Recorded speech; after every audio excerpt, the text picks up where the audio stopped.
Convido a igreja que abra a palavra do Senhor na Epístola de Paulo aos Romanos, capítulo 14. Nós leremos os versículos 17 e 18.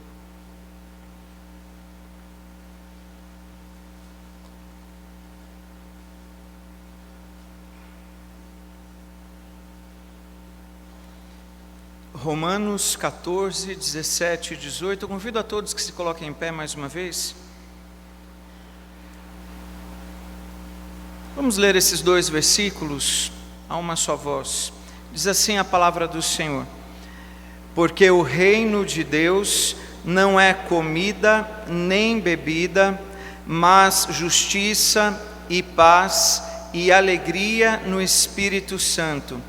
Aquele que deste modo serve a Cristo é agradável a Deus e aprovado pelos homens. O reino de Deus é justiça, paz e alegria no Espírito Santo. Que o Senhor nos abençoe no momento de estudo de sua palavra. Os irmãos podem se assentar.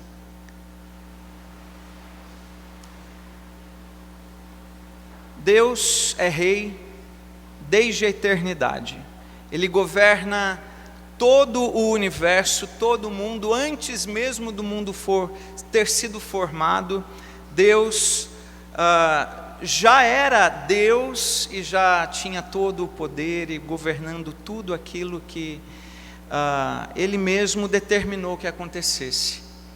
Nós temos Deus reinando a partir, quando a gente vê nas Escrituras, do início da criação e conduzindo a história passo a passo, determinando os seus propósitos, fazendo com que tudo aquilo que Ele determinou seja cumprido e aconteça conforme a sua santa vontade, conforme o seu poder, conforme os seus planos. Ele não precisa da autorização de ninguém, Ele não precisa da autorização do homem, Ele não precisa da ajuda do homem. Ele usa o homem como sua criação, como alguém criado à sua imagem e semelhança, para cumprir os seus propósitos, mas Ele é soberano, Ele é rei, e Ele age conforme o seu poder e conforme a sua vontade. O reino de Deus, a partir de Cristo, começa a se estabelecer de forma mais visível, a partir da encarnação de Jesus. Ele inaugura uma nova época, Ele inaugura um novo tempo, quando o próprio Deus abre mão de toda a sua glória, assume a forma de servo e se torna obediente até a morte de cruz. E a partir de Cristo, então, nós temos esse reino de maneira muito visível, Deus cumprindo os seus propósitos. É claro que nós ainda aguardamos o cumprimento do propósito final do Senhor, quando o Senhor Jesus voltar para buscar a sua igreja, para julgar a todos os homens. Nós ainda estamos aguardando esse tempo. E é precioso nós pensarmos que o nascimento de Jesus, ainda que tenha sido de forma tão humilde, quando nós pensamos nessa época do Natal, a maneira que Deus escolheu se encarnar e habitar entre nós de forma tão humilde, aponte para o início desse reinado, que num certo sentido frustra as expectativas de muita gente.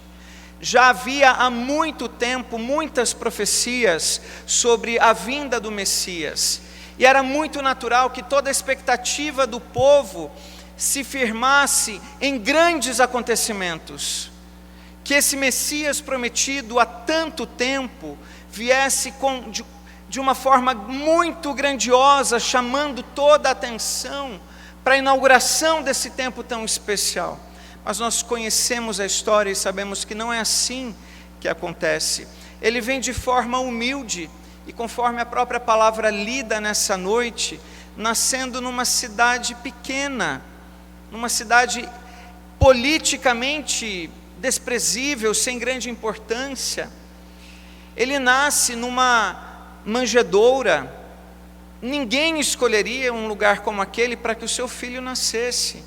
Nós precisamos pensar que ali era o lugar para o nascimento de animais. era o lugar de estadia de animais, e não para o nascimento de qualquer criança, de nenhuma criança, ainda mais para o nascimento do próprio Deus encarnado. Então isso tudo, de maneira tão humilde, frustra essa grande expectativa que muitos haviam colocado sobre a vinda do Messias, sobre aquele que talvez viesse como um grande líder político. Mas o reinado de Cristo, o seu poder, isso vai se manifestar apontando para um outro tipo de reinado, muito além daquele aparente dos homens. E durante o seu ministério nós podemos perceber o seu reinado sendo manifestado através das curas, através dos milagres, através da expulsão dos demônios. Há textos que apontam para isso. Os demônios sendo expulsados, pessoas sendo libertas, o reinado de Deus se estabelecendo ali naquele contexto. Ainda também uma palavra de Jesus quando Ele mesmo declara: o reino de Deus está dentro de vocês.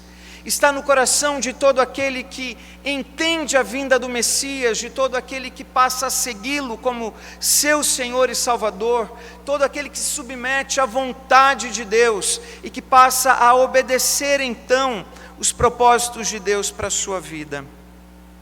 Esse trecho da carta de Paulo aos Romanos, ele escreve para instruir a igreja a respeito de algumas práticas que ainda estavam sendo exigidas, algumas práticas judaizantes. Ainda que Cristo tenha estabelecido a inauguração desse reinado de forma visível na terra, alguns ainda estavam vinculados a práticas do Antigo Testamento. E aqui no caso a discussão era sobre comida, bebida, o que pode ser comido, o que não pode ser bebido. É claro que há o contexto em que a palavra nos diz que é bom não comer comida, nem beber vinho, nem fazer qualquer outra coisa com que teu irmão venha a tropeçar, ou se ofender, ou se enfraquecer. É o versículo 21. Dentro desse contexto, mas é o próprio apóstolo Paulo quem responde: o reino de Deus não é comida, o reino de Deus não é bebida. Há coisas muito maiores, há coisas muito mais importantes para serem discutidas, para serem observadas, para serem guardadas, do que apenas aquilo que o homem come ou bebe. Ainda que seja importante, olha, se alguém se escandaliza com aquilo que você come ou bebe, a gente não deve ser causa de tropeço, motivo de escândalo para ninguém. Mas é importante nós nos lembrarmos: o reino de Deus é muito maior do que tudo isso. E repetindo as palavras ditas pelo próprio Jesus, o reino de Deus, ele está presente no nosso coração. Nós cantamos hoje: reina sobre o meu ser, reina sobre o meu viver, reina sobre o meu lar. Será que nós realmente queremos nos submeter ao senhorio desse rei? Será que nós temos colocado a nossa vida em submissão à vontade desse rei, aos princípios que ele tem estabelecido para cada um de nós? Porque quando nós cantamos isso, quando nós pedimos isso ao Senhor, nós precisamos estar dispostos a vivermos a vontade de Deus estabelecida para cada um de nós. E é o próprio texto que nos traz a resposta: mas o que é então o reino de Deus? Se o reino de Deus não é comida, se o reino de Deus não é bebida, se ele é muito mais do que tudo isso, o que é o reino de Deus? A primeira resposta: o reino de Deus é justiça. E quando nós pensamos na justiça, nós precisamos pensar primeiramente na justiça divina, naquilo que Deus cumpre através de Cristo na cruz do Calvário, aplacando a nossa dívida, aplacando o nosso pecado, fazendo cair sobre Cristo o preço do nosso pecado, o castigo que nos traz a paz, para que a justiça divina fosse satisfeita. É Ele quem perdoa os nossos pecados, é Ele quem nos salva, é Ele, por iniciativa dEle, quem nos introduz no seu reino. E se nós pertencemos ao reino de Deus, e se nós pertencemos ao reino da luz, e não mais ao império das trevas, é porque Ele toma essa iniciativa.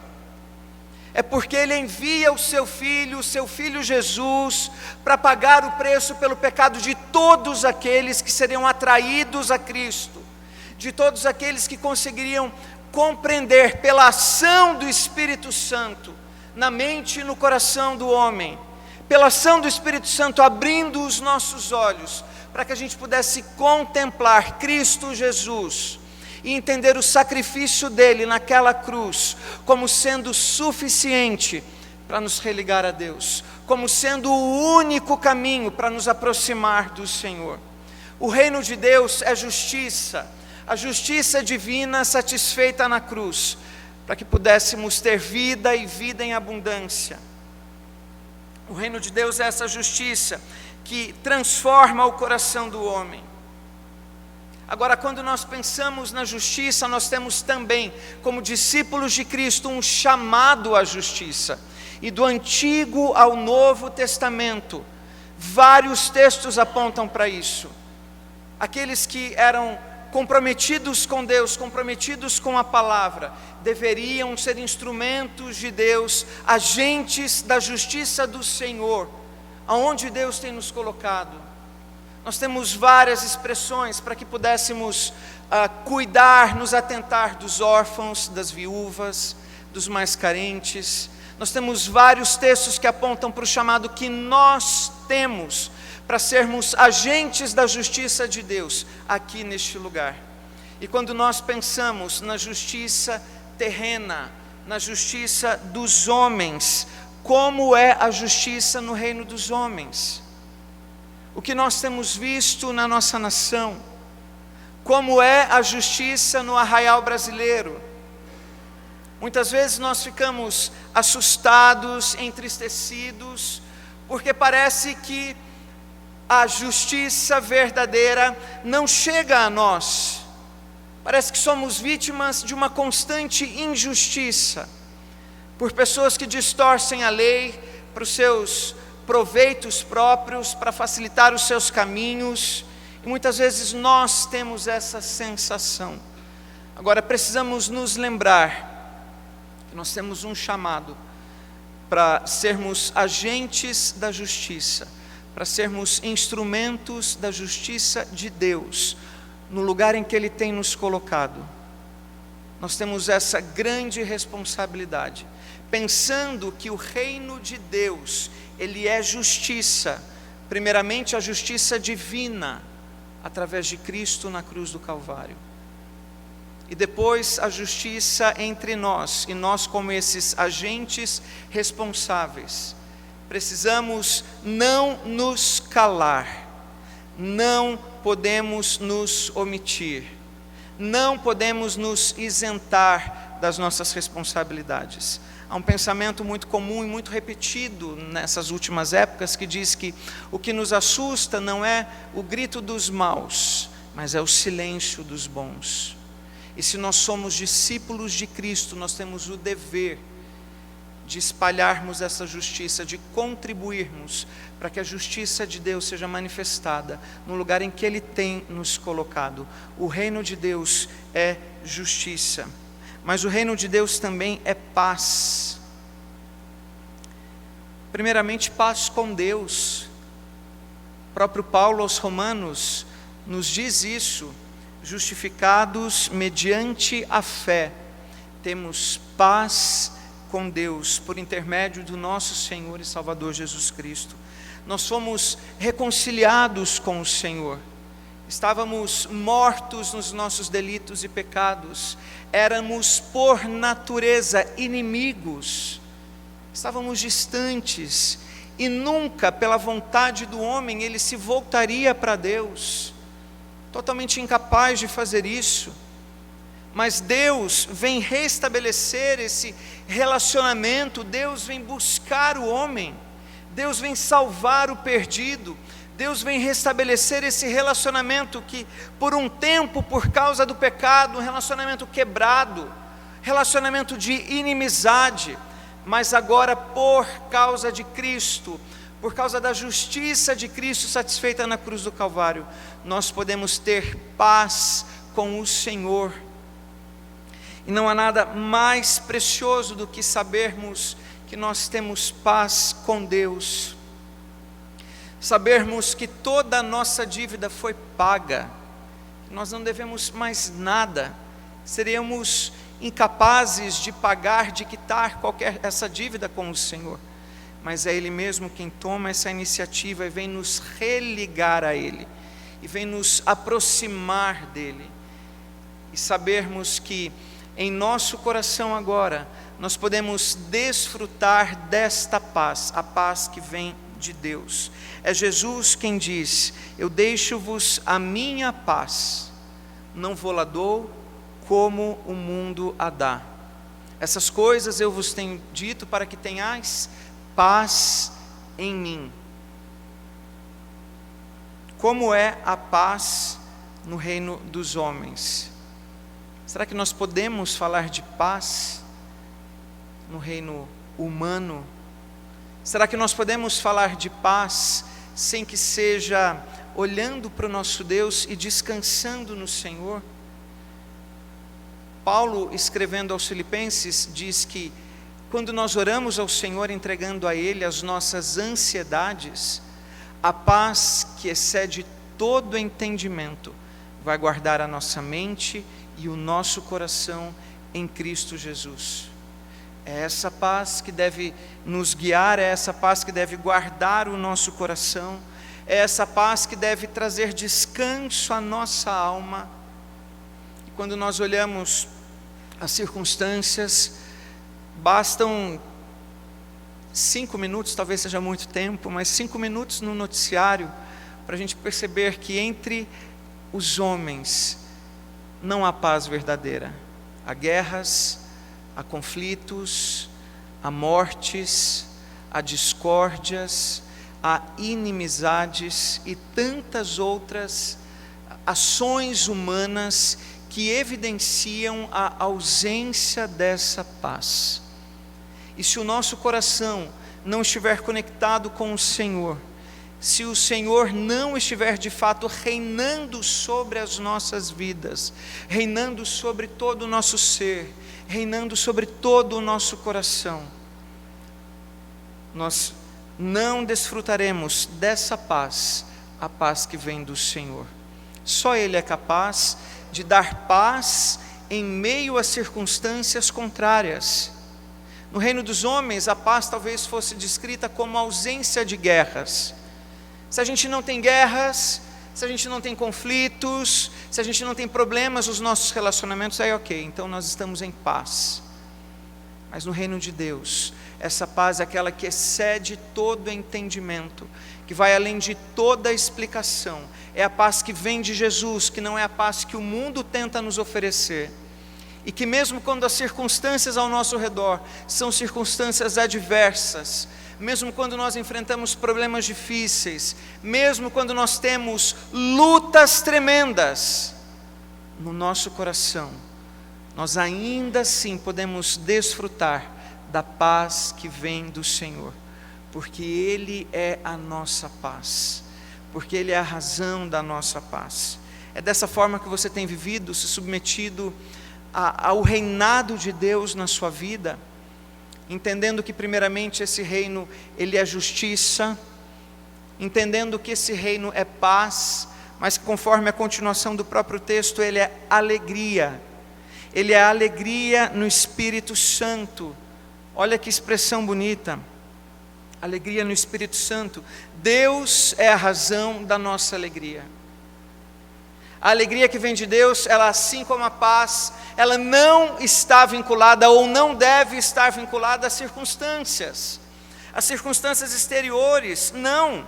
Ela está vinculada ao que Deus faz em nós, ela está vinculada à presença do Espírito Santo dentro de nós, no nosso coração.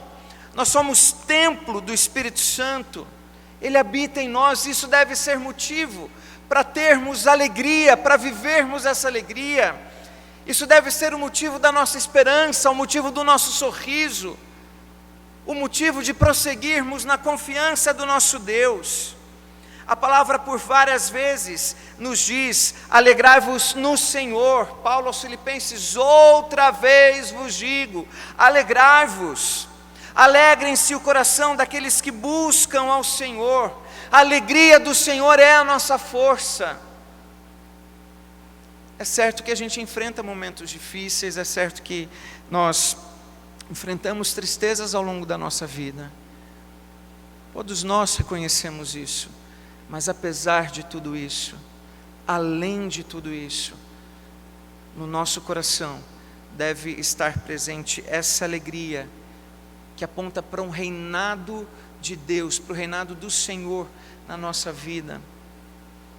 Há um texto que eu gosto também de me lembrar quando falo sobre alegria.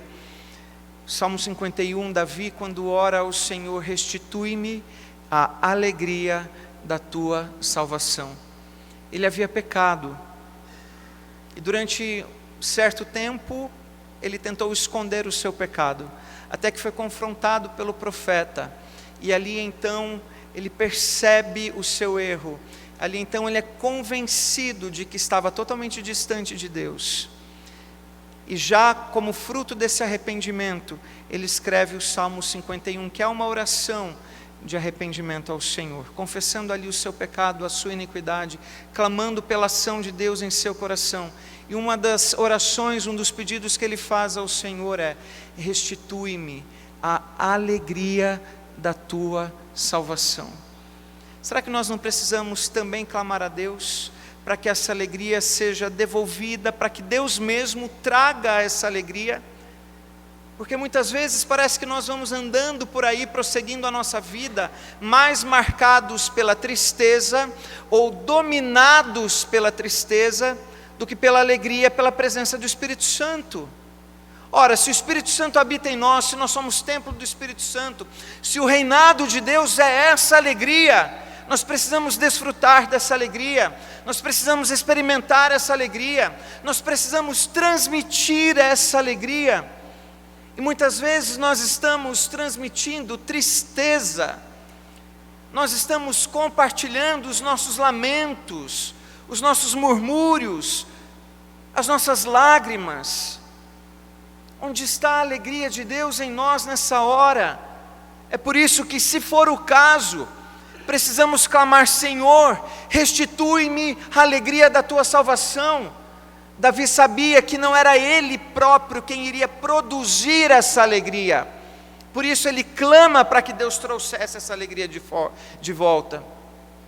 E é por isso que o reinado de Deus é alegria no Espírito Santo, porque nós não produzimos. E da mesma forma que nós precisamos pensar como é a justiça no reino dos homens, como é a paz no reino dos homens, como é a alegria no reino dos homens, o que as pessoas têm buscado para satisfazer os seus corações, onde as pessoas têm buscado saciar a sua alegria e encontrar alegria. E ainda que muitas pessoas possam até experimentar por alguns instantes breves lampejos de alegria, aqui é tudo passageiro, é tudo fugaz. O vazio continua, porque somente Deus pode nos dar a verdadeira, genuína alegria, a que vem do Espírito Santo. Pessoas buscando saciar a sua alegria, os seus desejos no mundo dos vícios, no mundo das drogas, no mundo da prostituição, no mundo da imoralidade. Pessoas tentando satisfazer os anseios do seu coração distantes de Deus. E ainda que por alguns instantes até consigam encontrar algum tipo de alegria, isso passa, o vazio continua, porque o nosso coração precisa ser preenchido com Deus. E precisamos então experimentar essa alegria que vem do Senhor, a alegria da presença do Espírito Santo. Não podemos buscar em outras fontes. Nós reconhecemos que Deus tem nos abençoado de inúmeras maneiras. Tudo aquilo que nós temos, quem somos, tudo aquilo que desfrutamos, são bênçãos de Deus que também alegram o nosso coração. Mas são circunstanciais.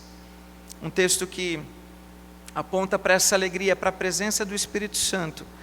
Quando Paulo e Silas foram presos, lançados no cárcere, açoitados, e o texto nos diz que por volta da meia-noite eles cantavam louvores ao Senhor. Que circunstância difícil para louvar a Deus, Que contradição louvar a Deus num momento tão angustiante.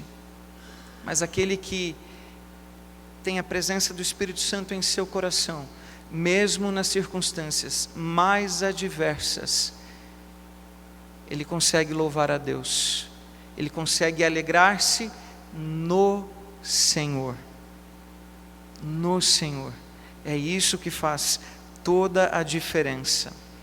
Pensando ainda no reino de Deus, é o próprio Senhor Jesus quem nos ensina a orar: venha o teu reino. Nós oramos isso por tantas vezes, e quando nós oramos dessa forma, nós estamos clamando para que o reino de Deus se estabeleça no coração de todos os escolhidos. Há pessoas que ainda precisam ser alcançadas pelo Evangelho, há pessoas que ainda precisam se render a Cristo. Quando nós oramos, venha o teu reino, nós estamos clamando: Senhor, que o seu reino se estabeleça no coração daqueles que são escolhidos pelo Senhor, mas que ainda não se voltaram para ti. Nós também clamamos a Deus para que esse reino seja vivido, seja reinado em nossos corações. E talvez esse seja o nosso grande desafio: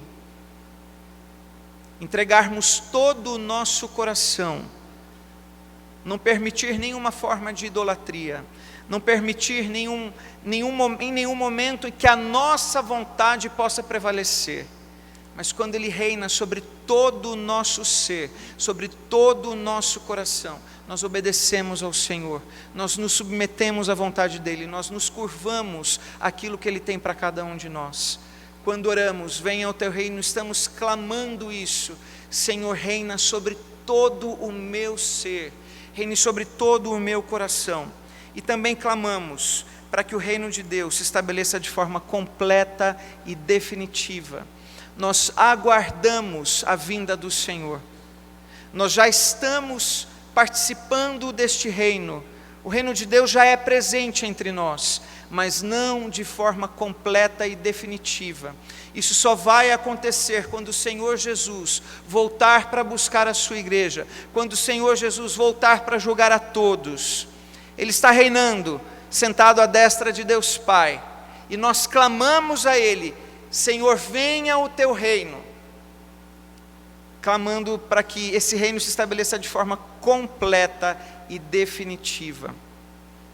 O reino de Deus é justiça, o reino de Deus é paz, o reino de Deus é alegria. Que Ele reine sobre a sua vida dessa forma, que você seja agente da justiça de Deus, que você seja agente da paz do Senhor, que você seja agente da alegria do Espírito Santo, que você possa experimentar no seu coração essa paz que vem dEle e que excede todo o entendimento, que você possa experimentar no seu coração a alegria de ser templo do Espírito Santo, a alegria de saber que Deus está presente com você, te abençoando, te sustentando em todos os momentos da sua vida. Agradeça a Deus por pertencer ao reino do Senhor, ao reino da luz, e viva de forma que o nome dEle seja glorificado. Que Ele assim nos abençoe. Amém.